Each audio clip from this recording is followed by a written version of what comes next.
क्या है, रात रात में तो सोते हैं तो 50 साल तो सोने की निकल गई ईमानदारी से कि नहीं। अब बची 50 साल, तो 50 साल में शादी भी करनी है, फिर बच्चे भी करना है, फिर बच्चों का विवाह भी करना है, फिर पोतों का विवाह करना है, नौकरी भी करनी है। भजन का समय कभी है ही नहीं,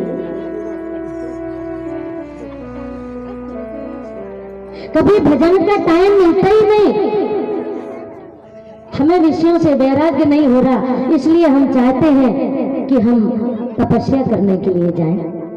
और महाराज मनु जबरदस्ती अपने पुत्र को राज दे देते हैं। गोस्वामी जी कह रहे हैं कि बरवस राज सुतह तब देना, कि बरवस राज सुतह नृत देना, नारी समेत गगन गन देना।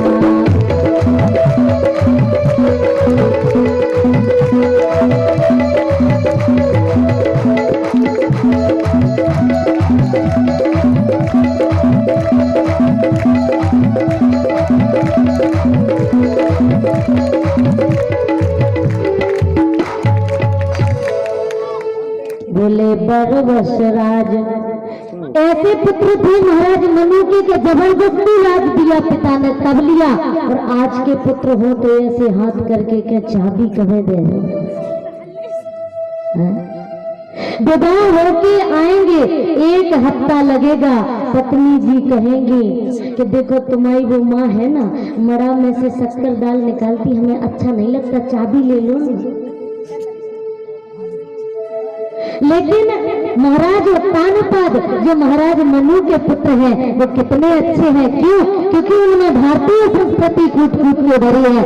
और गोस्वामी जी भी रामचरितमानस में कहते हैं, जननी सोई सुत बड़ भागी, जो पित मात चरण अनुरागी।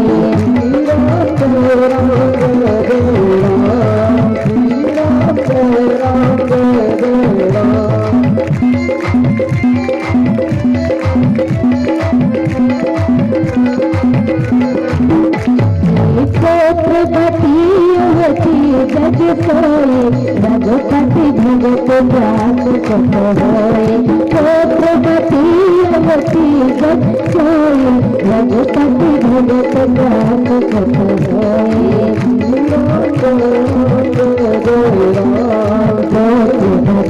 छत्रपति जग सोए रघुपति भगत जात सुख होए।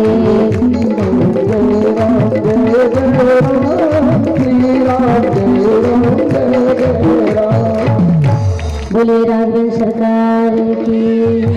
गोस्वामी जी कहते सोई जननी सोई सुत बड़ भागी। माँ कहलाने की योग वही माँ है। कौन है माँ? माँ कौन है? कि रघुपति भगत जात सुत होए, जिसका बेटा भगवान के चरणों का अनुरागी हो। माँ तो केवल वही है, बाकी सब मम्मी है। हाँ बोले सोई जननी सोई सुत बड़ भागी। वही माँ वही पुत्र वरभागी है जो माता पिता के चरणों की सेवा करे और भगवान के चरणों में ध्यान लगाए, वही पुत्र है। एक बात बताऊं, मुझे एक घटना याद आ गई।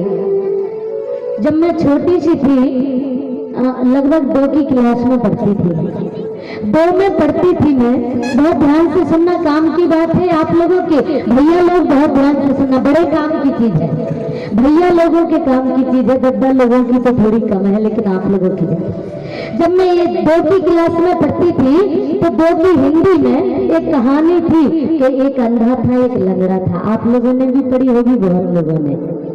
एक अंधा था एक लंगड़ा था, दोनों को मेला जाना था। उस समय मैंने ये कहानी पढ़ी, मेरे पल्ले कुछ नहीं पड़ा और मैंने वो किताब रख दी। मैंने कहा क्या बकवास लिख रही रहती, एक अंधा एक लंगड़ा, हमें क्या लेना देना, रहने दो। लेकिन जब मैं बड़ी हो गई, अभी एक दिन घर गई, बक्सा खोला, वो 2 की हिंदी रखी थी, मेरे हाथ लग गई। मैंने फिर उसको पढ़ा, उसमें फिर वही कहानी दिखी, एक अंधा था एक लंगड़ा था। वो दोनों को प्रॉब्लम ये थी कि अंधा देख नहीं सकता था, लंगड़ा चल नहीं सकता था। तो दोनों की बात कैसे बनी? अंधा कहता है लंगड़े से कि तुम हमारे कंधे पर बैठ जाओ, हमें दिखाई नहीं देता, तुम बताते चलना, हम चल सकते देख नहीं सकते, तो तुम हमारे कंधे पर बैठ जाओ, अपन दोनों मेला पहुंच जाएंगे। इस कहानी का संकेत हमारे आज की युवा पीढ़ी के लिए है, और वो ये है, अंधा कौन और लंगड़ा कौन? अंधी जवानी और लंगड़ा बढ़ापा, अंधी जवानी लंगड़ा बढ़ापा। जवानी में बच्चों को, युवा पीढ़ी को ये पता नहीं रहता कि हमें क्या करना है, और पिता को पता तो रहता पर वो कर नहीं सकता है, उतनी उम्र नहीं बची है। युवा कर सकती है, बूढ़ा बता सकता है। इसलिए मेरा निवेदन है कि हमारे युवा भाई बुजुर्गों से सलाह ले, क्योंकि वो अनुभव की किताब पढ़ चुके हैं। मार्ग वो बताते जाएंगे, उनको सब कुछ पता है कि यहाँ से जाओगे तो यहाँ से ऐसा होगा, यहाँ से जाओगे तो ऐसा होगा। लेकिन जो युवा होते हैं, जो जवान होते हैं, शक्ति तो होती है करने की, पर पता नहीं होता कि क्या करना। इसलिए बुजुर्गों का मार्गदर्शन लें, अपने माता पिता का मार्गदर्शन लें, और आप लोग कर्म कर दे तो काम बहुत अच्छा होगा। इसलिए आज उत्तान बात कहते हैं। हाँ, ये